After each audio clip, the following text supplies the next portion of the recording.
Containment is the happiness, अर्थात संतोष में ही परम सुख है।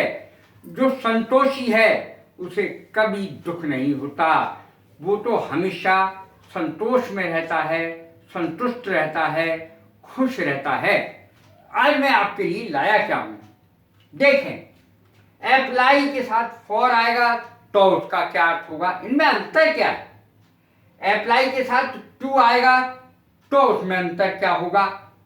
एनॉयड के साथ विद आएगा तो, और एनॉयड एट आएगा तब, एंशियस फॉर आएगा तब, एंशियस अबाउट आएगा तब, एग्री विद आएगा तो, एग्री टू आएगा तो, दोनों में अंतर क्या है। एंग्री विद और एंग्री एट में क्या अंतर है। तो प्रेपोजिशन बदल गए, अर्थ भी बदल गया। लोग एक ही अर्थ समझते हैं, लेकिन ये एक अर्थ नहीं देते प्रेपोजिशन बदलने के बाद। देखें अंतर, देखें आज। अप्लाई फॉर, प्रार्थना पत्र देना। अप्लाई फॉर, किसी पोस्ट के लिए प्रार्थना पत्र देना। I applied for the post of A clerk, teacher, किसी भी पोस्ट के लिए दे सकते हैं, अप्लाइड फॉर ही आएगा। प्रार्थना पत्र देना, अप्लाई करना, लेकिन इसके साथ फॉर आएगा। I applied for the post of A clerk. यदि आपने टू लगाया तो गलत हो जाएगा। अप्लाई टू, किसी व्यक्ति को, अपने बॉस को, प्रिंसिपल को प्रार्थना पत्र देना तो अप्लाई टू आएगा। किसी को प्रार्थना पत्र देना, अप्लाई का अर्थ ही होता है प्रार्थना पत्र देना, एप्लीकेशन देना।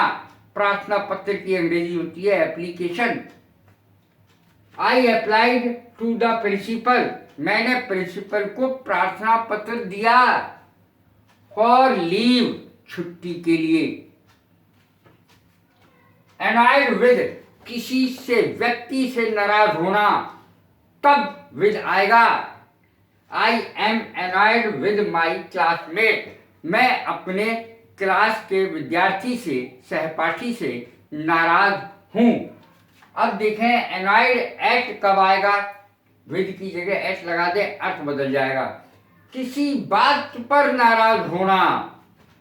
The principal was annoyed at my absence, मेरी अनुपस्थिति से प्रिंसिपल साहब नाराज थे। अनुपस्थिति, मेरे से नहीं, मेरी अनुपस्थिति से नाराज थे। किसी बात से नाराज होना। एंशियस फॉर, सुरक्षा के लिए व्याकुल होना, चिंतित होना। एंशियस फॉर, सुरक्षा के लिए विशेष रूप से। My father is anxious for my safety, मेरे पिताजी मेरी सुरक्षा को लेकर बहुत चिंतित हैं। My father is anxious for. अब देखें सफलता या परिणाम के लिए चिंतित होना या व्याकुल होना।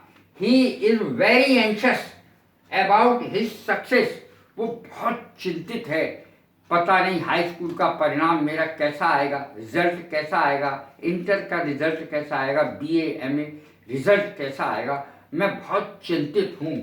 इसके लिए अबाउट शब्द का प्रयोग होगा एंशियस के बाद। सफलता या परिणाम के लिए एंशियस अबाउट आएगा। He is very anxious about his success या रिजल्ट, वह अपने रिजल्ट के लिए, परिणाम के लिए, सफलता के लिए बहुत चिंतित है। अब देखें एग्री विद और एग्री टू, क्या अंतर है। किसी व्यक्ति से सहमत होना, पहले में अर्थ आएगा विद के साथ किसी कोई व्यक्ति आ जाता है। शी एग्रीड विद मी, वो मेरे से सहमत हो गई, मैं व्यक्ति हूं तो मुझसे सहमत हो गई। एग्री टू, किसी बात से या प्रस्ताव से सहमत होना।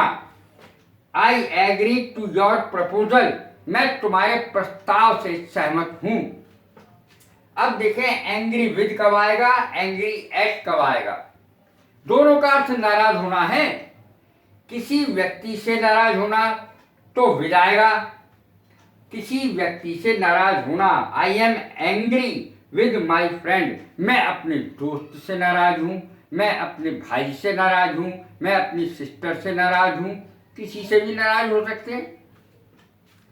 एंग्री एट, किसी के व्यवहार से नाराज होना या किसी बात पर नाराज होना। I was angry at his rude behaviour, उसके बदतमीजी से भरे हुए व्यवहार के कारण या उसके बदतमीज व्यवहार के कारण मैं उससे नाराज था, यानी व्यवहार से नाराज था, उसके व्यवहार से नाराज होना। तब एट आएगा, आई वॉज एंग्री या I am angry at his rude behaviour या एट हिज बिहेवियर, मैं उसके व्यवहार से नाराज हूँ। कैसी लगी मेरी वीडियो? लाइक करें, शेयर करें, सब्सक्राइब करें। God bless you. Thank you very much.